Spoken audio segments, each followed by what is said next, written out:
And a good morning to you. And welcome inside the bottom line. Lanny Ford and Ford Rembert with you this morning. I don't know if you've had a chance to see. I'm going to start off non-sports. Let's just go ahead and get that out of the way. Charlie Watts passed away, and for those of you who don't know who Charlie Watts is, Charlie Watts was the drummer for the Rolling Stones. The Rolling Stones had been in existence less than a year when Charlie Watts came into the band, 1963. Been with them on every tour, every album. That's a group, I think Keith Richards was the last or the latest one to join it, because he joined after the group Faces with Rod Stewart broke up, if I'm not mistaken. And Charlie Watts was the guy. I've seen so many stories and so many people's thoughts about how different he was, and not different in a bad way, but in a good way. He didn't care for the limelight, wanted to blend in. You know, I read a story this morning that I thought was really funny. And I think it was in 1984, Keith Richards and Mick Jagger came in and said, "Where's my damn drummer?" Well, they couldn't find him, but word got back to Charlie that they were looking for him. So Charlie came in, and he said, "Let's make one thing perfectly clear. I'm not your damn drummer. You're my damn singer," and then proceeded to throw a right hook and knock Mick Jagger out. This cool, calm, collected. He was a team player, you know. Do you think when he threw the right hook that he came across a little bit more in front? That's why the lips are big. Well, it kind of helped. I bet it would help. Just asking for a couple of friends. I bet it would help. Yeah. You do know that the Carole King song "You're So Vain" is supposedly that's a great song. Is supposedly about Mick Jagger. She never would say, and that's the best part about having songs like that, is when you don't tell who they're about. But it's always been said that it was about Mick. But the Charlie Watts will definitely be missed. Oh, yeah. With the Rolling Stones. Yeah. And the Stones, Keevernham's got tickets. They had them for last year before it got wiped out. And I can't remember if it's September or October that they're coming to. I want to say they're at Bank of America, I believe. So the Stones will be cool. Less. But he had just announced, less than 2 weeks ago that he was going to have to take a year off for his health. But wow. So he knew that he was in some failing health. Yeah. Stephen Lowe, Kerry Edwards, Josh Stewart, good morning. Glad to have you guys. Josh, don't start talking about that helmet. I can move it. Okay, I can move it. This has got more national championships than that one's got state championships. Just kind of putting things in perspective here, that one's better than this one. How many national championships Clemson got? 3. Oh, you're talking about in one sport? Mm-hmm. Yes. Okay. Yeah. One sport. Just football, because this only represents football. Okay. Yeah, I got you. Yeah. No, not overall. And I don't know that Clemson has they've been to the College World Series. I don't think they've ever won a World Series. I know they've not got a sniff in basketball. They've been close. But they may have been in some other things. They announced they've got a new baseball coach. Clemson does. And I can't remember who it is off the top of my head. But I'll try to look it up for you in just a little bit. Jason Moose, good morning. Shelton, good morning. Tommy Dalton, good morning. Glad to have all you guys with us. How about I really wanted to see the O's go all the way and break the record for the longest losing streak. But last night that losing streak came to an end. They had a 19-game losing streak, and they beat the Angels and Shohei Ohtani. I guess he was pitching last night. Interesting. But the Orioles snapped their 19-game losing streak, rallying 10-6 after Ohtani had a shaky start.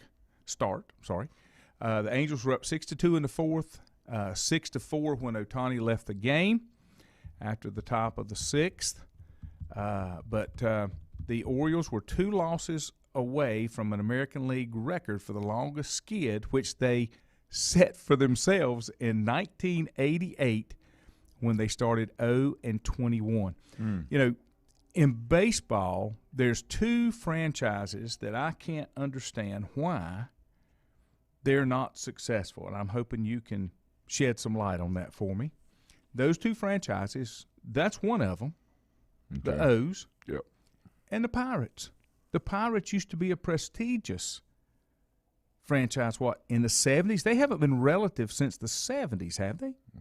Maybe like a year here or there. You know, if you remember when the Braves, when Sid Bream, there's a base hit in the left field, and Sid Bream, I think in 91, it took him about 4.5 days to score from second. And he ended up being safe because that's the worst arm I've ever seen by a left fielder in Major League Baseball. Yeah. That dude could have took his glove off and thrown it with the other hand and got it there just as quick. But anyway, yeah, no doubt, to your point, you know, it's Willie Stargell. You know, you think of the you think of the Pirates with him, and of course Bonds played there, you know, when he first started. But you know, do you not consider? I don't know that much about the Orioles organization. Yeah. But the Pirates organization, you think that that's a pretty well-run franchise? Well, I mean, you've got certain franchises that don't, and it's okay. A lot of people had problems with the Marlins when they would win and then blow it up and start over. But at least they had a plan. But nothing seems to be happening. Their thing, that nobody seems to know what's happening with these two franchises. Yeah, the Marlins would buy the best team in baseball. Yeah, you know, and then win it, and then dissolve it. And then start again. But it's okay. They still. But that's what their MO is. But that's much better than mediocre. Yeah. Constantly. Yeah, I mean, it's almost like they're. I wouldn't say a small market team, but it's almost like they kind of, you know, their franchise is kind of stuck in, you know, in that mindset where they're not willing to invest or spend, you know, spend the money. And I don't know what the payrolls are for those two teams, but you know, you look at it, the Orioles are 39 games out of first place. Well, Baltimore took a back seat when Washington started the team, you know, and they came down from Montreal. Yeah. So it's kind of like, you know, Baltimore was kind of the DC, you know, area favorite, and then when the Washington team came in, yeah, it's kind of like they just took a back seat. I mean, Camden Yards is an amazing place. And it's just like when the Washington Senators, came in, or Nationals, but the Washington Senators one time. Well, but the revolving door baseball franchise. It's just almost like they're taking a back seat to that. But the Orioles just had so much history. It's incredible. That franchise has got such history. Yeah, and it's not just about Cal Ripken. I mean, that's an incredible story of its own. You know, Billy, the dad, all of them. But then Brooks Robinson. Mm-hmm. I mean, just so many, historic and just well-known and appreciated, admired names. And it's like you're saying, it's like, how do they not? Yeah. How do they not do the last place baseball teams, just to give you where everything is, and we are, 126, so about 3/4 of the way through, roughly. The Diamondbacks are the worst. They're 40 games out of first place. I mean, come on, man. The Pirates are 32 games out of first place. The Marlins are 16 and a half out of first place. Yeah. The Rangers are 30 out of first place. Yeah. The Twins, 17 out of place.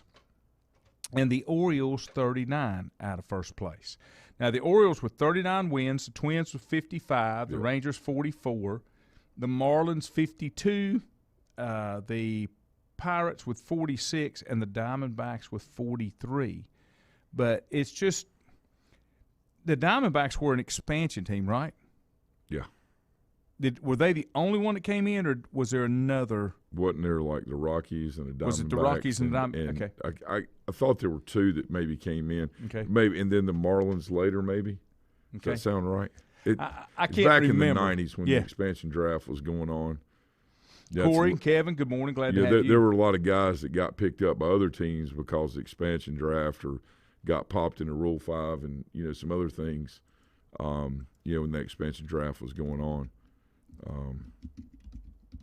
And I was going to look yesterday they were talking about this. 6 clubs do not have World Series titles the Rockies, the Brewers, the Padres, the Mariners, the Rays, and the Rangers. Who out of that group surprises you that they haven't been in? Out of that group, probably the Brewers. I agree with that. Because Milwaukee had a team that left, right, became Atlanta. Right. And then, but the crazy thing is, you would think the Padres, thinking of Tony Gwynn, Steve Garvey, I guess getting there is different than I think winning it, but, it's what they said, who hasn't without a World Series win. Is that without a World Series win? World Series win. I'm going to see who's never been. Who's never been in a World Series. The Mariners are the only ones. Yeah. The Mariners are the that only makes franchise. sense. Yeah, that makes sense. But when you think about it, you would think the Padres would have had one, or I say you think. With, again, a historic franchise, smaller market team, but still a lot of history. Yeah. You go back, and I'm looking here kind of at the history of it, and the Diamondbacks actually won a World Series. I thought that they did not have a World Series. They did not say that. When did they win one? In 2001 against the Yankees. I'll make sure I'm looking at this right. You know what? That does sound winning right. Team. Yeah, that does sound right. But what I was looking for is how far you have to go back to find some success with Pittsburgh, 79. Yeah. And who did they beat? The Orioles. There you go. Earl Weaver was the manager of the Orioles. And the Pirates had Chuck Tanner. Oh, yeah. And then Pittsburgh won it in 71. Baltimore won it in 70. So this is a team that it's really been 50 years till they've got a sniff of being there. And when the Pirates won it in 71, they beat Baltimore. Again, Earl Weaver, still the manager. I didn't really think about that. And then the other question that comes up when you talk Bill Klein, good morning. Milton, good morning. When you think about it, why does a team like the Yankees not have more wins than they have in the modern era of baseball? Because they don't mind spending the money. They have 27 titles, but they have 4 in the last 20 years. But they always outspend everybody on money. Yeah, well, they normally buy the best team. That's right. You have the best team money can buy. And then the other thing, as far as titles, the Pirates are 7th on the list of total World Series titles. Right. But it's back in the day. It's back. It's back. Well, 03, 09, 25, 27, then 60, 71, 79. When you said 03, 09, you're talking about 100. 1903. Yeah, you're talking about 100 years ago. Let's be very over clear. 100 years ago. Yeah. Interesting. And then, now, if you go back and you look at the whole history, when you talk about the Orioles, they won 3 World Series as the St. Louis Browns before they became the Baltimore Orioles. But since becoming the Baltimore Orioles, they have only why can't I find them on my list? Or did they combine them? They combined them. There's only been 3 World Series titles for the Orioles, but I don't know what year they became the Orioles from the St. Louis Browns. They weren't the Orioles in 44. Maybe they were the Orioles in 66, and they won it. But the last time they won a World Series was in 1983. Mm-hmm. Bill says that's because they have the best players, not the best team players. He's talking about the Yankees. Yeah. That's right. Anytime. Well, it's just like when you see in the NBA with the guys jumping around. Mm-hmm. Well, they got the best players. It doesn't make the best team. That's like whenever you hear, I want our best such and such, on the field, or I want this on our best play. That doesn't necessarily make the best combination to be the very best you can be. There's a fine line between all of that. And that's the difference between thinking something's the very best that it's going to work the very best. You can't have a bunch of Ferraris, without a few diesels. Mm-hmm. Okay? That's But just the way it is. It's the combination of how it's put together, the chemistry. Absolutely. Yeah. Joe Hughes, good morning. Glad to have you with us as well. Let me take our first time out. We come back. We'll switch over. We'll talk a little high school football. Caldwell County is out this week. I heard something I hadn't been able to follow up on. I was told that the Fort Mill school system, or I guess it would be York, school system has gone remote learning. I haven't been able to confirm that. I'll see what I can find out about that. And I don't know of any postponements yet for tomorrow night that I have seen, but we'll check on that as well. Back in a moment. Untangling your headphones, finding the right remote, saying goodbye to your favorite shirt that hasn't fit in 10 years. Why are simple things sometimes so complicated? Thankfully, with auto owners, insurance doesn't have to be one of them. Auto Owners works with independent agents who live in your community and answer when you call, so you can worry about more important things, like finding a new favorite shirt. That's simple human sense. Call Mooney Insurance in Maiden or East Lincoln Insurance in Denver or visit mooneyinsurance.com. Times convenience stores are more than convenient. They're your neighborhood store, your store. With locations in Lincoln, Catawba, Gaston, Iredell, and Mecklenburg counties, there's one near you. Times convenience stores have the right items at the right price, from snacks, cold drinks, and light meals from the grill, and there's always a special to save you time and money. Times has what you need. Times convenience stores, there's one near you. Regardless of where you're going, there's one on your way. Remember, there's always time to stop by Times. Have you thought about when you would like to retire? One of your major assets is planning for retirement is time, and you lose a little of it each day. The longer you wait to start accumulating capital for retirement, the harder it's going to be. How should you plan for retirement? Start by calculating approximately how much capital you will need at retirement, then estimate how much you will have to put away each year. Finally, carefully choose the investments in which you will invest. Stifel Nicholas can assist you. Call Ford Rembert today at 828-624-7300. Stifel Nicholas, member SIPC, and the New York Stock Exchange. First Federal Savings Bank has been serving Lincoln County since 1940. And as it has been from the beginning, customer service is a priority to First Federal Savings Bank. They want to get to know you by name. First Federal Savings Bank has the convenience, the products, and the services that the larger banks have, but with hometown people that you see throughout your community. Stop in and visit one of their 4 convenient locations and see what First Federal Savings Bank has to offer you. Member FDIC, an equal housing lender. Whether it's a sit-down meal or a call-in for the drive-thru, Brookwood Cafe and Catering is the answer. A variety of meats, vegetables, and desserts cooked daily, or a hot sandwich from the grill, they have what you're looking for to satisfy your taste buds. If you need catering from 5 to 500, Brookwood has you covered as well. Stop by Brookwood Cafe and Catering at 202 Providence Mill Road in Maiden. Don't forget breakfast daily till 11 a.m. Open Tuesday 6 a.m. to 2 p.m., Wednesday through Saturday 6 a.m. till 8 p.m., and Sunday from 7 a.m. to 3 p.m. Call 828-428-8944 to place your order today. Covenant Church began as a vision of just over 100 people in 1984. Since then, Covenant Church has grown and currently located at 2168 Gastonia Highway in Lincoln. The Sunday schedule includes early morning worship at 8:30, Sunday school at 9:45, and morning worship at 10:45. Their ministries extend beyond Sunday. Visit their website at www.covenantchurch.church to see all they have to offer, and better yet, stop by and see for yourself. Covenant Church may be just what you're looking for a new church home. If you ask around, you'll find Burke Mortuary has a reputation for excellence and commitment to value. They've built a reputation of trust for more than 35 years. Burke Mortuary is proud to offer personal attention, meaningful tributes, and the area's most affordable prices. They're also proud to offer you beautiful, state-of-the-art facilities. It's the perfect place to honor your loved one. So when choosing a funeral home, the choice is easy. Choose Burke Mortuary with locations in Maiden and Newton.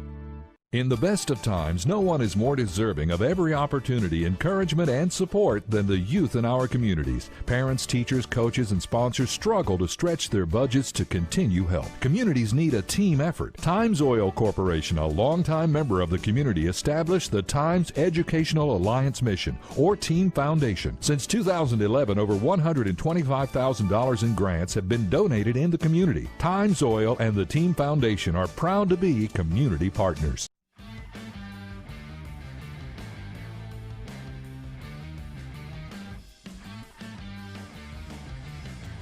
Well, welcome back. warm out there today. Going to be warm.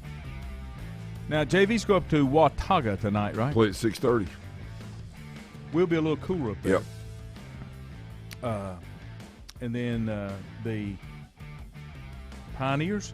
Yep, that's them. Pioneers come down the mountain. They got a good football team. They're big. They're strong. They're fast. It's 3A, 4A. 4A. Yeah, they're tough. They move the football really well, and their defense is pretty good. Offensively, they are a downhill team, and it's just been very tough to try to scheme against this type of team.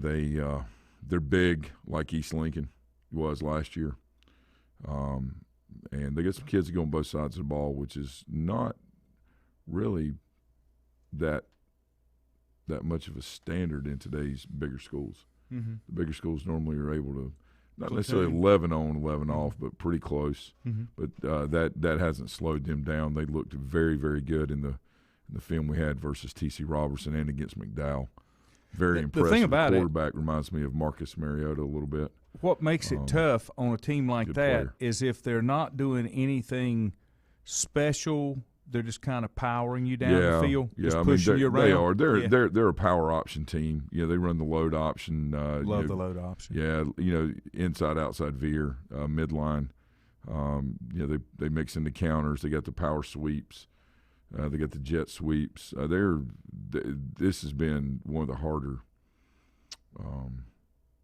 It's been one of the harder games that, as a defensive coordinator. When you don't have things that you need to cut off so they can beat you on something else other than they're coming at you with brute strength, it's kind of tough to do it. It's very tough, and I think the one thing that is overlooked in high school football is, a lot of times people like excitement and they like all this, but if you keep things simple and you run 4 or 5 plays and you're really good at those plays, it makes it very hard.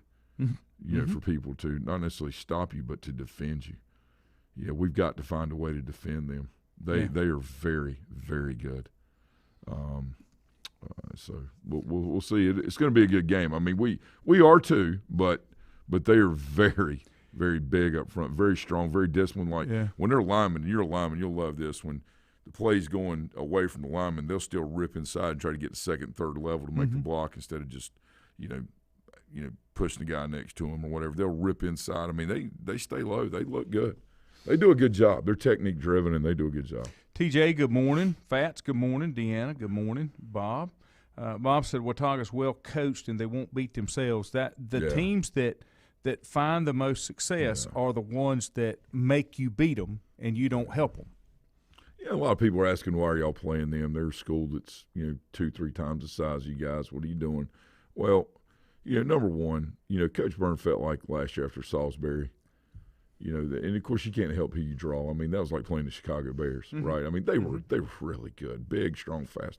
All the things we couldn't control, they were, and that's fine. You can't control those things, but it also gives our guys an opportunity to say, you know what, we know the standard that's been set, and we need to be able to play to that level if we're going to do something just other than win a conference championship. That's great, but at some point, you want to try to go as far as you can go, right, and set your goals based on that. And I think that's what Coach Byrne is. He's trying. That he is doing with the kids and our staff and just the mentality, and that's extremely important. I mean, you've got to be able to, just besides going out and playing a game and trying to win locally, you've got to try to put it on another level. You have to do that. Yeah. I had not seen this, and I was going to see if there was anything else going on in the high school OT. Of course, a lot of what they do is down east stuff because that's where they're based. They're based out of Raleigh. Yeah. But there has been some movement in House Bill 91. They'll meet today to discuss an amended version. The amended version would allow the High School Athletic Association to continue administering high school athletics for public schools as long as it agrees to a memorandum of understanding with the State Board of Education. According to the legislation, a new nonprofit organization that is in compliance with the memorandum of understanding with the State Board of Education would be allowed to administer the athletics in North Carolina. The memorandum understanding would cause some major changes for the association, and this is the ones that everybody's been complaining about together. The bill would focus big on transparency. It would not be able to adopt new rules without first posting the proposed rules on its website and allow for public comment. Association would also be required to adopt policy similar to open meeting laws and public record laws, and it would be required to undergo an annual audit from the state auditor. Basically, what was in the bill is just that they're saying you can stay, but we're going to tell you how you're going to run your organization. Well, let me tell you this. Talk about transparency. I was told, let's see, this is August. In late March of last year, I was told that there was going to be a major revamping of how things are done, okay? That there wasn't really any interest from anybody in starting necessarily a new association, but making sure. Provided. Yeah, that's a good word. But that this was in the works, okay? Because there were some people that were very, very serious about getting things right or trying to get them better, okay, from where they were. And so, I was told that basically what you're saying that you just read was basically going to happen. Well, but here's the thing, and you know this like I do. What they did is the legislature came in and said, this is what we're going to do, and then you negotiate down. It's kind of like if you go in to sell something and you go in with a price, and after you do it, God, that was too low. You can't go up. You can always come down, but you can't go up. And it's the same thing here. We're going to tell you this is what we're going to do, but we'll talk to you about it and see if we can come to an understanding. No, and that's true. And, it's like anything else. There's got to be checks and balances put in place instead of someone, a person, saying, no, this is what we're going to do, or this is, there's got to be review on things. Things have to make sense. It makes no sense, okay, why, and they leave it up to the districts. And, if you're going to have a set of rules, it's got to apply for everyone, all right?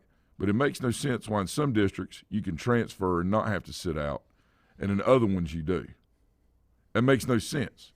Either you have the transfer rule. Certain things can be controlled on the local level, but not when you have to cross the lines. No, because you're competing against people outside. That's exactly right. Outside your, that's correct. Your LEA. That's correct. Okay? So, therefore, it doesn't make it right. Yep. My thing is, yes, we need to have an association, but we also need to have a commissioner of 1A, 2A, 3A, and 4A, or 1A, 2A, 3A, 4A. Or at least an associate where they can oversee it. But the point is, that way that classification is getting the attention to the detail that it deserves, pays for, and most importantly needs, versus, well, this is just what we're going to do because this 1A situation's, even though it's not the same as 4A. It's not still, a one-size-fits-all. That's the problem. It will not work. Now, here's the rest of it. It says, NCHS board members would have to adopt ethics policies that would require them to avoid conflicts of interest and the appearance of impropriety as well. Finances are also a big focus. The NCHSA would be allowed to charge reasonable fees for participating, but the annual fee to schools would be reduced by 20% when the total balance is 250% of their previous year's budget. You can't just accumulate money. And Laney have no problem with endowment games. That extra do something game. with the money besides put it in the bank. That's the other thing. I mean, number one, let's bring the state championships back to the local schools. And people say, well, they can't host that. Or at least move them around regionally. Okay. But what about the ones that can? Two things. Number one, if you can't host a state championship or you don't feel like you can, upgrade your facilities so you can. But you can find a place close enough that you can do it. But yes, but that's the whole point. We don't need to be playing at Wake Forest. Everything doesn't need to be circulated around Chapel Hill. And NC State and Duke. Let them play, where they go to school. Think about when Tabor City And the only reason I bring this up because I was reading about it last night. Finley Cloninger, I don't know if you know Coach Cloninger. He was in Hickory for a long, long time. Mm-hmm. Great guy. He was the coach at Tabor City when they came up and played Maiden in '78. I think he came up to Hickory a couple of years later, as my dad came to Ford a couple of years later from Hallsburg. But anyway, Tabor City and Hallsburg, same conference down there. But think about, how much money that was able to bring to the Maiden community, or when Swain County goes to state championship. Mm-hmm. To be able to fund these other sports, to be able to help, provide these experiences for the young people instead of travel expenses in Chapel Hill, empty stadium. And the way you do it is you alternate East and West. Yeah, every year. This year's West champion, next year. year's the East champion. Yes. Yeah. Oh, it can be done. And you know what you can do? I mean, and it makes a lot of sense. You can say, you know what? You guys are traveling here. No problem. Here's how much it is for travel expenses. Mm-hmm. And give a cut of that. There's nothing wrong with that. Food, that kind of thing. Because you're going to pay for it. I don't care how small a school you are. People are going to travel. Yeah. Mm-hmm. And the home crowd, and I'll give you an example. Let's just go extremes. Let's say Elizabeth City. Let's just say they're 1A. And they got to travel all the way to Murphy because we always talk about Murphy to Manio, right? Or let's just say Manio. Now they're 3 or 2 or 3 or whatever, but let's say they're 1A. And they go play Murphy. There's still people going to travel from Manio or Murphy, either way. But the big thing is you're going to have people from that. Let's say you're playing at Murphy. You're going to have so many people from that mountain area go to Murphy to watch that state championship game. Last year was a good example that it can be done because that's what they had to do. Yes. They moved those games around. Yes. Now, here's the other thing, and I don't know the formula, but now this year there's 6 rounds of playoffs, right? Don't you have to play 6 games 5, to get to the championship? I think it's 5, isn't it? Okay. Well, hold on. They're going back. They're no longer split, right? Mm-hmm. So the state championship is a 6 game? I don't know why somebody said it'd be 16 games to win a state championship. I could be wrong. No, I guess there is. Somebody correct me with that one. Okay. Dave Wills, good morning. The other thing is, as you go through these playoffs, the state got a bigger chunk as you win a tree. Sure.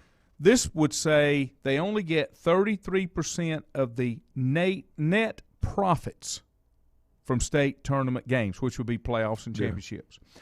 Also, charter and non-public schools, Catholic, would continue to participate, but they would be bumped up a classification. Yeah. All classifications will be determined solely on enrollment. Now you've got the free lunch number. You've got all this other stuff. Yeah, I mean, you got this. I mean, come on, man. Convoluted way of doing it. Come on, man. Also, the High School Athletic Association would be forbidden to engage in the following: soliciting grant funding and sponsorships from third-party organizations except for state tournament games. Provide grants to schools regulated by the organization. Provide scholarships to players except when funded by donor-directed funds. Designate the use of specific vendors and contracts. Wow. Retain a percentage of gate receipts for games other than state tournament games. The endowment game. Yeah. That's where that came from. Sure. That's what they're saying. Regulate or control the intellectual property of schools, including team logos, mascots, audio, or video of any game other than state tournament games. Now, right now, those rights still belong. Yeah. But the state was dictating you had to charge people. That's yes. Yeah. Yes. They're giving all that back. Restrict the recording of audio or video of any state tournament game by any parent of a student participating in the game or an employee of the school. You're not going to stop Facebook Live. You might try. I don't think you stop it. Retain any portion of money collected from ticket sales, concessions, or sale of merchandise by school. The association cannot do any of those things. The bill would also it would prohibit the association from issuing fines for rules violations. It would create an independent appeals process utilizing a panel appointed by the State Board of Education so that one person is not sheriff, judge, and jury. There would be a mechanism in place for schools to report intimidation or harassment of participating schools to the State Board of Education. This committee scheduled to meet at 8:30 this morning. We'll have more on this tomorrow. Basically, all this was instead of us taking over and this is what we're going to do, we're going to let you stick around, but this is how you're going to have to run it if you're going to stick around. Hey, Bob answered your question, and you were right about the 16 games. For some reason, I was thinking that December 3rd was the championship. It's actually the regional final. It's the Deanna said and they're the not okay. Yeah, so yes, but 4 rounds, Western and the regionals, and then the states. That's right. Yeah. So now, to me, that's too many games. Yeah, that's a lot. And the thing about it is they did the split classifications. I wasn't a fan of that. Didn't like it. We need more classifications, is what we need. Yeah, but why was that done? Why was what done? When they split them, they couldn't. The reason we got away from the split because it broke the bylaws. And the bylaws say we can't have but 4 classifications. Right. But why was that done originally? Money. Okay. Yeah. Well, I knew that. No, I know. And then somebody called them out on it and said, you can't do that. You broke the bylaws. And those almighty bylaws. The bylaws came down from Mount Sinai, right behind Moses and the Ten Commandments. But I will tell you that the people that were pushing for split classifications had a great point. There is a difference. And you've done this. If you've ever worked or know of or been around a 1A school that's got 320 kids and a 1A school that had 950, okay, there's a big difference athletically between those two teams. Just like in 4A, there was a huge difference when you have 1,400 more kids to choose from when we're talking about football. I'm not a mathematician, okay, but I'm pretty sure that if we would go with 6 classifications and figure out the percentage of schools that need to be in the bottom and the top so that they're closely knitted, then you could evenly split up what's left and be pretty equal. No, you're right, but how about this? The numbers are – it's not in my thing is when you're looking at it, you can say we're going to take the highest number and the lowest number and then we're going to go through and chop them into fifths or sixths. Okay, I like the fifths. And then having like a Sweet 16 or a tremendous 24, that are the largest schools in the state. Okay, whatever. But I really don't think that's the best way to do it because the numbers are the numbers. So really what I think needs to be done is you need to say, okay, 750 kids and below is this classification. How many ever schools that is. The problem is it doesn't work out in even numbers, and that's what people are going to say.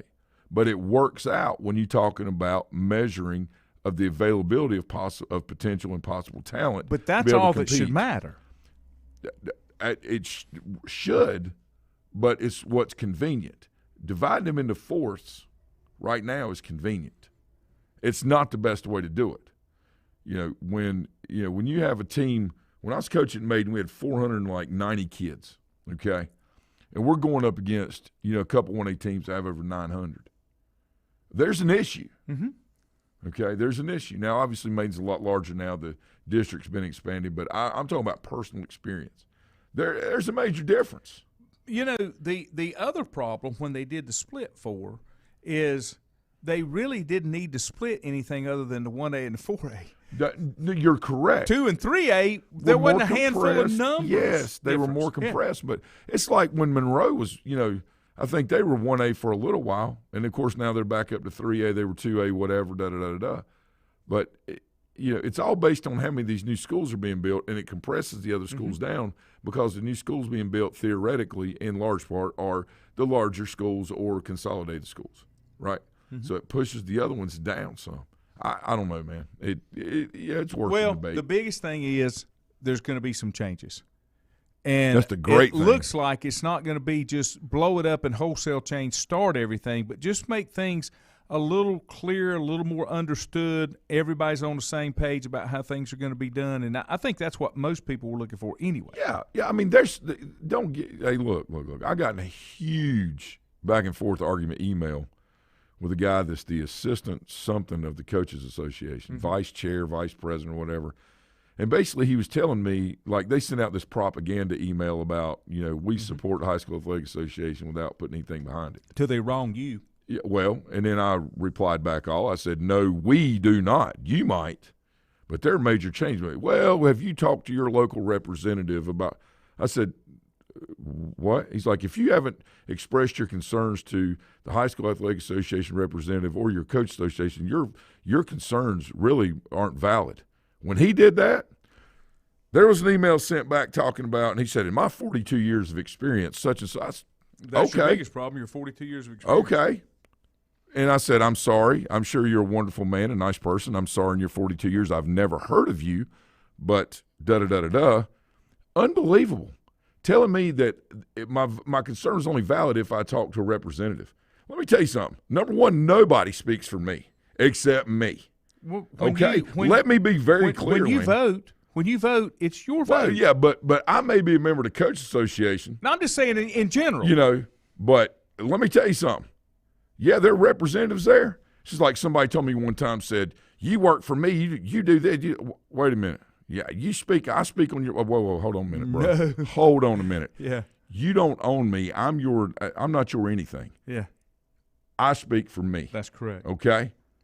Like it, love just it, like hate I it. say here. When It I doesn't say matter, something, bro. whenever I say something, Doesn't matter. it's me. It doesn't matter. I'm not representing the building or anybody, any advertiser. It's me. When that guy sent me that, I would really like at some point to read my response, because telling me that my concerns aren't valid unless I've spoken to somebody, and out of all the years and things that people like me and my people that have volunteered or have worked in the system and have worked in the local community, and you're telling me, and I'm talking about anybody that's done some of the things that I've done or a lot more, how can you say that if I haven't talked to a representative that my point isn't valid, or the credibility, it lacks credibility is what he said. God, dude, are you kidding me? Yeah. Whoa.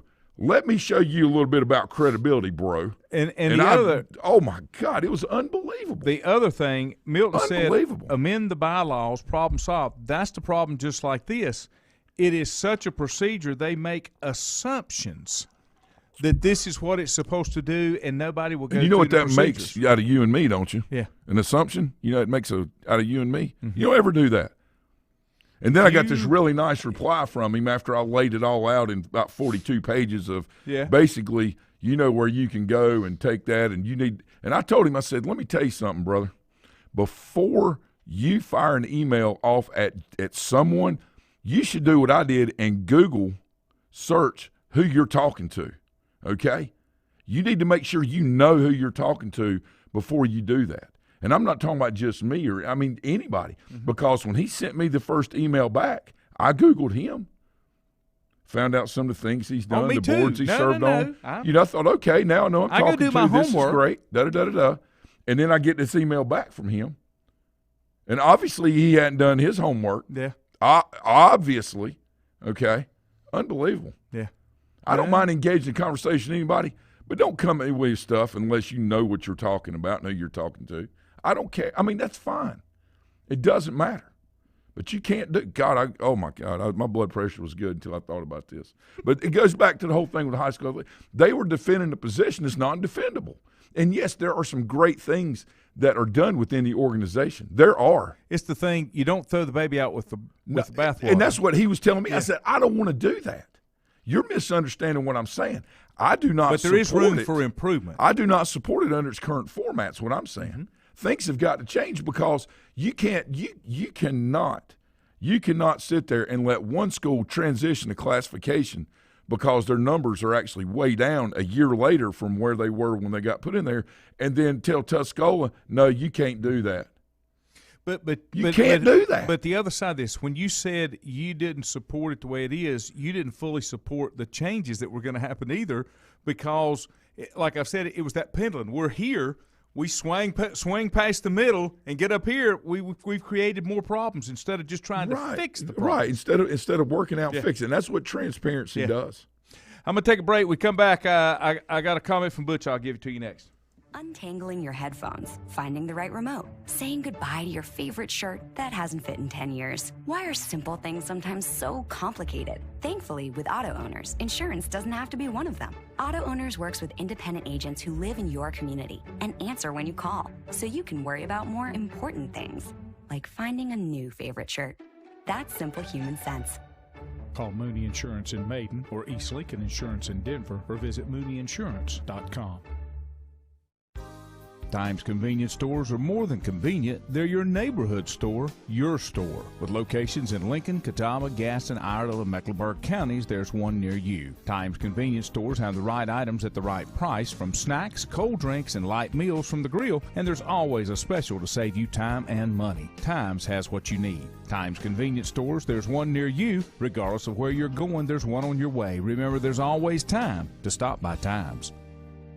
Have you thought about when you would like to retire? One of your major assets is planning for retirement is time, and you lose a little of it each day. The longer you wait to start accumulating capital for retirement, the harder it's going to be. How should you plan for retirement? Start by calculating approximately how much capital you will need at retirement, then estimate how much you will have to put away each year. Finally, carefully choose the investments in which you will invest. Stifel Nicholas can assist you. Call Fort Rembert today at 828-624-7300. Stifel Nicholas, member SIPC, and the New York Stock Exchange.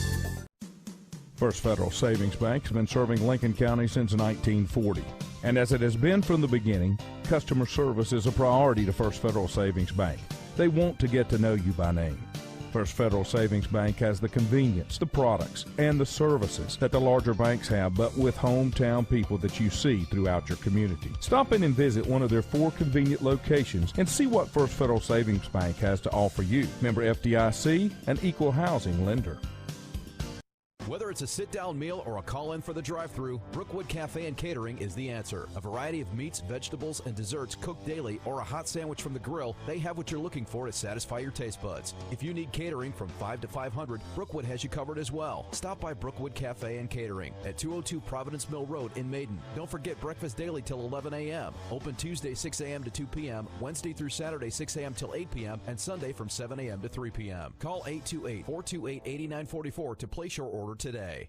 Covenant Church began as a vision of just over 100 people in 1984. Since then, Covenant Church has grown and currently located at 2168 Gastonia Highway in Lincoln. The Sunday schedule includes early morning worship at 8:30, Sunday school at 9:45, and morning worship at 10:45. Their ministries extend beyond Sunday. Visit their website at www.covenantchurch.church to see all they have to offer, and better yet, stop by and see for yourself. Covenant Church may be just what you're looking for a new church home.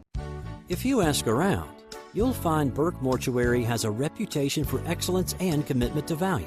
They've built a reputation of trust for more than 35 years. Burke Mortuary is proud to offer personal attention, meaningful tributes, and the area's most affordable prices.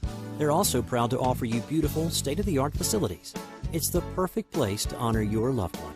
So when choosing a funeral home, the choice is easy. Choose Burke Mortuary with locations in Maiden and Newton.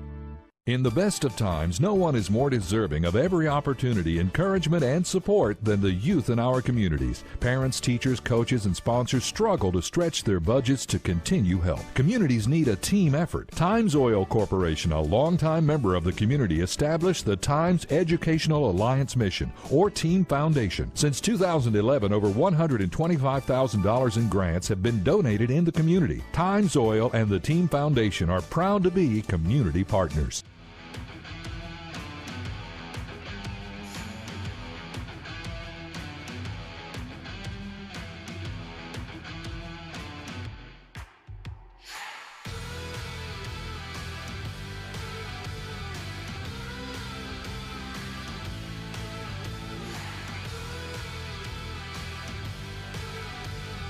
Always glad to make sure that if Ford hadn't been for his workout, he gets his blood flowing, stimulating. I was having a good morning. Yeah. A good morning. Tim, good morning. Vaughn, good morning. Jeez. Butch said 1971, Maiden started the season 1-1-2, including a loss to my beloved Rebels. Then they won 9 straight afterwards, including a 6-2 victory over Mount Pleasant in 5 innings to claim the title. Gates County won the East, but we weren't allowed to play. Incidentally, in 72, Sylva Webster won the state championship. Clemson claims 3 national championships, including 1981, which was voted on by the media. Yep. So when does the modern era start? So on October 8th, come to the Maiden Bandies game and celebrate our 50th anniversary of our first state championship. Yep. The modern era, I guess, Butch. That's a great question. we've been in the Holy modern cow. era back to the 80s, but now you call it the playoff era or the, I guess, non-opinionated era when they first started having the national championship game. Would that have been the BCS series? That would have been the first. Yeah, but I got to tell you, I don't know. I mean, that may be what defines it, but I'm kind of like Butch. When there's been a lot of media coverage of these things for a while. It goes way back as far as I'm concerned. But there's a timeline for playoffs. Right. And who was it like the championship year games. that Nebraska, I mean, not Nebraska, but Colorado won national championship? They shared it with somebody at Georgia Tech. There's been a Who couple. was it? I can't remember. Because it was AP and coaches did not coaches, agree. Right. So, I mean, that's a great question. I mean, I guess. I'll have to try to remember to ask Bill Bender that next week and see if they look at it, because he does a lot of college football reporting. And, my dad was telling me something about what Coach Parker's talking about there with, like, when Dad was a senior in high school, they didn't have state championships. It's like 61 and 62, something like that. Like they suspended for some reason, or maybe 62, 63. Butch will probably remember. But Dad was telling me something about that because they had a really good he went to Mebane High, which is now Eastern Alamance, but they had a really good basketball and baseball team. And football was good too, but they were really, really good. The best horse I ever had came out of near Mebane. Oh, really? Isn't Zebulon near Mebane? Yeah, it's Is about, it not? Nah, it's about another hour and a half. Oh, is it? Yeah, Okay. about an hour and a half away. I was thinking. Oh, further down east, but yeah. Allison, good morning. Now I don't even know where to go. I got you so worked up and stirred up and aggravated. Well, it's like this, and people only know what they know. And I was as nice as I could be to that fellow, but you can't sit there and say because you haven't talked to someone it makes your concern about something not valid or less valid. That's insane. Not in today's world when you have social media and you have instant contact. And I said, I just told him, I said, it would be a good idea for you anytime you respond to somebody to make sure you research who you're responding to, because anything can show up on social media. The last thing that guy want me to do is put what he put back at me on social media. You don't, and which I wouldn't do, but other people would. You can't that do need that. to be. That doesn't need to be. Unbelievable. All right, here's what I found based on CBS Sports, and the writer is Tom Fornelli. He said what's considered the modern era is 1992 forward. 28 national championships, 28 titles are split among 14 schools. But I'm trying to find in here why he says that. And that's for the NCAA, right? Yeah. See, high school sports, I'm kind of like Butch. When do you define that? Because would it not have to be when the Western Association was dissolved in 77? When everybody fell under one umbrella? Well, I guess. I mean, Ronnie said that Maiden played in a state championship in 1965, but at that time the state had regions, and we played in Region 5. They didn't have true state championships. That was in 65. It was still regionally based. Wow. How about that? I didn't know that. That's awesome. Okay, 1992 was the first following the formation of the Bowl Coalition, which was created to ensure the top two teams in the country played for the national title. So basically the BCS. So 92 is what they're calling the modern era. And I really didn't realize it's been almost 30 years since we've done that. That's crazy. 30 years. I did not realize crazy. that. But if I'm thinking modern era in high school football, you would have to look at it after everybody came into one association. And that would have been 77, 78, because that was the first year that there was no longer a Western Association, I think, because that's when we picked up Cherryville and Bessemer City. We had never played those two teams. Because they were in the West, right? They were in the West. I mean, the Western Association. I think Coach Parker was saying a few months back or a couple months back that Maiden was not in the Western Association. They were actually in the regular association. Is that right? Well, Newton I don't was know. in the Bob Western? says high schools in North Carolina had major changes in 59 and then again in 72, which was the year after Maiden won. There was something there, and I don't remember what it was. Yeah. I wish I knew more about I just that. know that I'm pretty sure 77, 78 was when everybody was in the association. I wish Scott Cloninger was listening because he could tell me when Lincoln was in that association. Newton was in the Western Association. Is that right? Is that why them and Not Maiden when never- I was in high school, because we played Newton, but we didn't play teams like Lincoln. We didn't play Lincoln until mid-'70s. I'm guessing after that 72. We never played Lincoln. Well, I just remember, like, I was talking to Butch several years ago about, And that's I why mean, it's been Lincoln a and long Shelby time have ago. such a long history, because they I'll were say both several. in the Western Association. 20-some years ago, about how Maiden and Newton haven't played since 1950, whatever, that they started playing maybe in the 70s. Yes. And would it be because When I went they were through- in different associations? I mean, is that why? I guess when I went through crazy. a lot of the It's crazy. a lot of the Western Association Yeah. was predominantly what I call city schools, town schools: Lincoln, Kings Mountain, Shelby, Okay. Newton, Conover. Okay. You know, Okay. it wasn't a West Lincoln, East Lincoln, West Iredell, those type schools. They were, and I don't know. Bob may know that history. I don't know that history. I just know that I was in the 8th or 9th grade, so that would have been around 74, 75, 75, 76 was the first time we played Lincoln, if I'm not mistaken, because we didn't play them. We didn't play Cherryville. And what was funny? Interesting. When I was in junior high, and still to this day, the Lincoln County schools are in a Cleveland County conference. Yeah. We played Shelby and Kings Mountain and Burns and and Crest. Crest, They're yeah. middle schools. Yeah. Right. So I don't know how that works, but there's your modern era of college football. Wow. And That's pretty crazy. I looked at this one time. Let me see. There's a timeline on the North Carolina High School Athletic Association about when these schools came in. Let's see if I can find that right quick. There we go.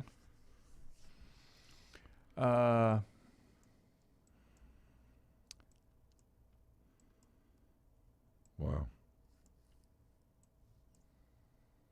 77 is when the Western North Carolina High School Athletic Association went completely away, which is what I was thinking. So the 77, 78 is when everybody was inside one association.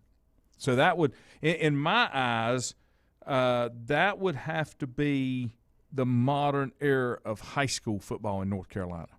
Okay. Because if everybody wasn't together, it'd be hard to say. You know what I'm saying? Yeah. What was it, 78 right there? Say 1978. I mean, Right here, yeah, I can't see it. that was a new building for the High School Athletic Association. We'll pass on that. So I can't see it, man. I'm sorry. This is the Western Athletic Association was founded in 29. The charter members were Belmont, Concord, Kings Mountain, Lexington, Lincoln, Monroe, Newton, Mooresville, Black Mountain, Cliffside, Hickory, Lenore, Marion, Morganton, and Rutherford Spindale. And it grew to 42 members in 4 conferences, but was dissolved in 1977. And its members joined the NCHSAA. Gotcha. And so that would be, in my eyes, that would be the modern era of high school football. Because if everybody wasn't playing inside the same umbrella, you know, and I can understand the college football modern era, because you had a major change. Whenever you have a major change that puts something in place, an organized way to crown a champion, Yeah. then that's a significant change. Yeah, and it is. And that makes sense. But I'm glad Butch clarified talked about that part, because there's if you only know what you know, and there's some major misunderstanding about, who was in what association and state championships and things like that. And that just helps, understanding what's going on. It's good info. Bob's got some good stuff that came in. Yeah. And Butch it's just said good there's to a know. plaque from the NCHSAA in the trophy case that says 1971 state championship, and he has a certificate signed by Charlie Adams that also says state championship. So that's why my story, and I'm sticking with it, Maiden was never in the Western Association. Incidentally, Maiden won the 78 championship as well. Yeah, that was against Tabor City, the one we were talking about earlier. But that's what, so when I was talking to him, this has been 20-some years ago. It's like my first or second week at Maiden. We were talking about those things, and he was telling me about the history. And, about who did this and, that, and just kind of going over things. But he was talking about, the state championship and, just there were different schools at that time. And, of course, back then we didn't have – internet was just getting started up, so we didn't have all the information we got now. But it's good to, have a fundamental understanding of that and that timeline from somebody who's been there and done that. Short answer question. Yeah. Deanna asked this question, and I'm going to explain why. Why does the local middle school sports not play the same high school teams as their high schools? Because middle schools athletics are not controlled inside the association. That's right. They do their own thing. Local LEA. Yeah. You've got some counties that don't have to go outside county, like Catawba, That's Gaston. right. They have enough middle schools where Yeah. they don't have to go outside the county. Yeah. It's a great question. Yeah, though. I would like to see it more centrally controlled. Yeah. But that's a whole nother topic for another day. And 4 can't take another day. He's had enough. Need a day off. Have a great day, everybody. The professor will join me tomorrow morning, or scheduled to join me tomorrow morning. Dr. Powell. The professor, the retired professor, the Fantastic. guy that's been around for 7 decades. Love that guy. Have a great day. We'll see you tomorrow.